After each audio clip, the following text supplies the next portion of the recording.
Hello everybody, welcome to our class Passionate Learners. So in the previous class we have learned the definitions of inclusive education and the definition of differently abled children. If you haven't watched that video, I'll be providing the link in the description box. Just go through it. So today we are discussing the MCQs on that inclusive education. The first question is, education for all in schools could be a tagline for which of the following? The options given here are cohesive education, inclusive education, cooperative education, exclusive education.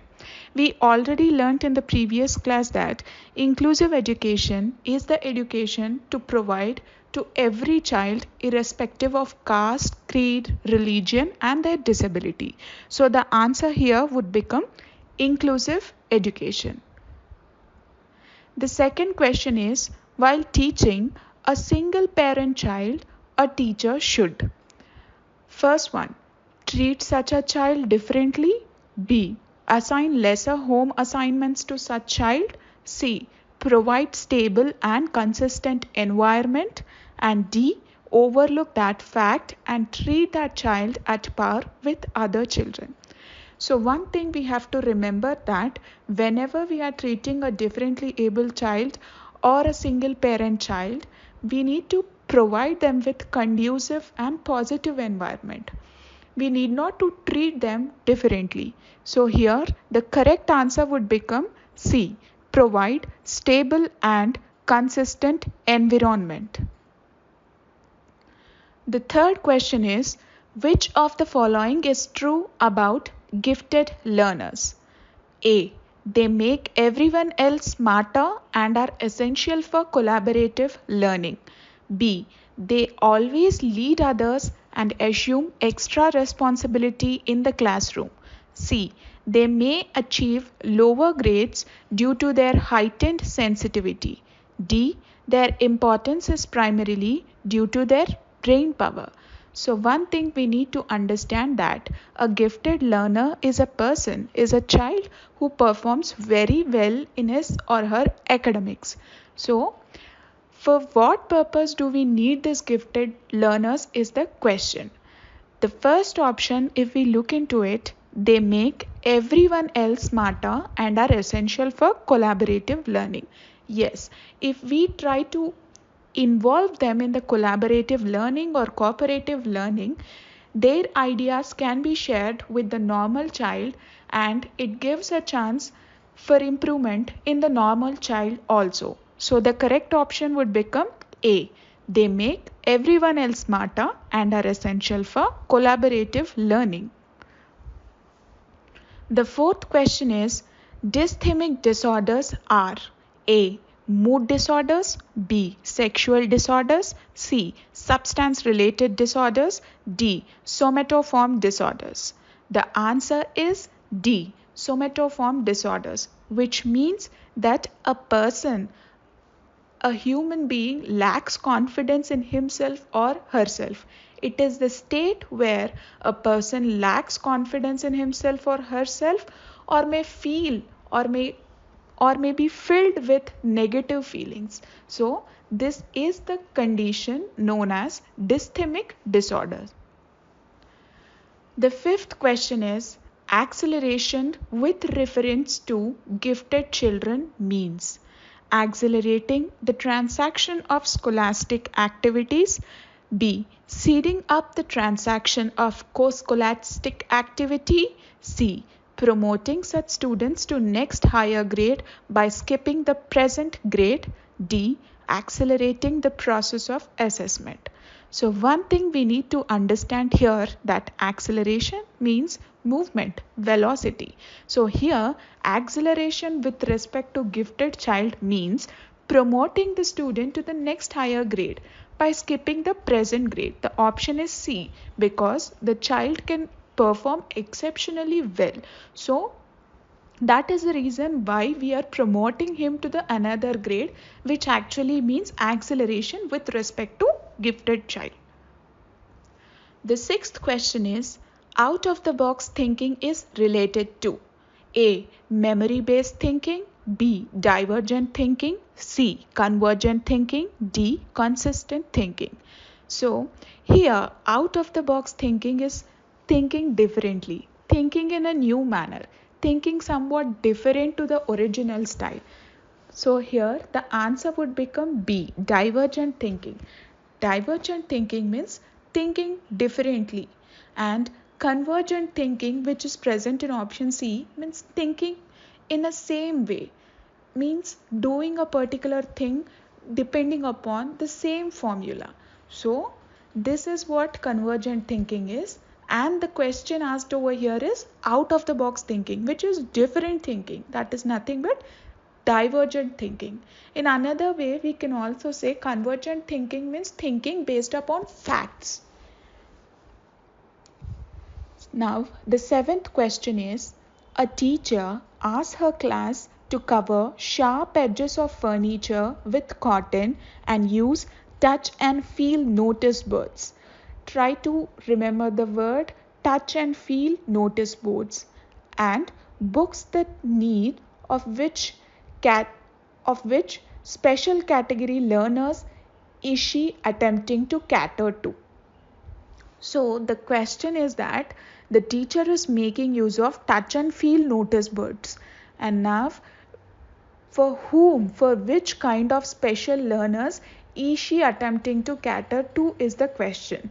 A. Visually impaired learners, B. Hearing impaired learners, C. Learning impaired learners, D. Socially disadvantaged learners. She is trying to cater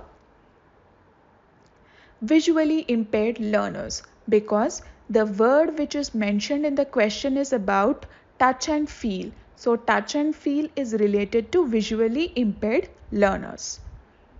The eighth question here is, a child cannot distinguish between saw and was, nuclear and unclear.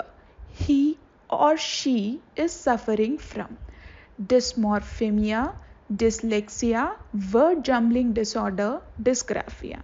So a child here is suffering from dyslexia. Dyslexia is a situation where a child cannot understand the words properly. He often gets confused with the words. So this is what is happening here. He or she is able to see the saw as was and nuclear as unclear. So here this kind of disorder is known as dyslexia. The ninth question is, difficulty in recalling sequence of letters in words and frequent loss of visual memory is associated with. The earlier question which we have read, it is also, and this question is also is about dyslexia. The 10th question, deficiency in the ability to write associated with impaired handwriting is a symptom of. So here there is a problem with handwriting and writing. So this kind of disorder is known as, is the question. The first option is A. Dyspraxia, B. Dyscalculia, C. Dyslexia, D. Dysgraphia. So whenever there is a deficiency, whenever there is a disorder related to writing, then that kind of disorder is known as dysgraphia.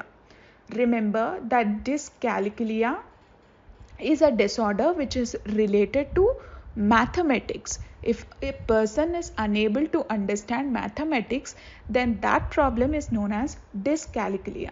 When a person is unable to walk or do his locomotor activities properly, that kind of disorder is known as dyspraxia. When a person is unable to identify the letters, words, then that kind of disorder is known as dyslexia.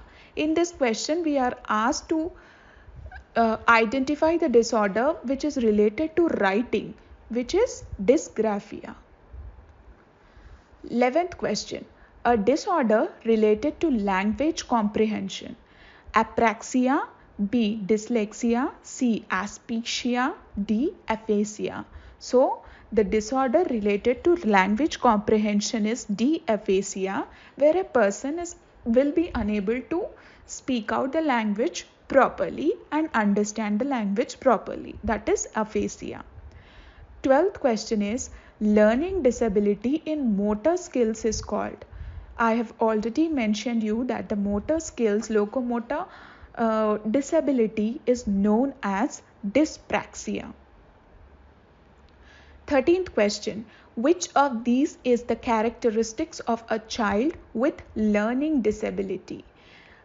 A. An IQ below 50. B. Bullying other children and engaging in aggressive acts. C. Doing the same motor action repeatedly. D. Difficulty in reading fluently and reversing the words. So here they are asking about the characteristic of a child with learning disability. The learning disability is definitely difficulty in reading fluently and reversing the words. 14th question. Inclusive education.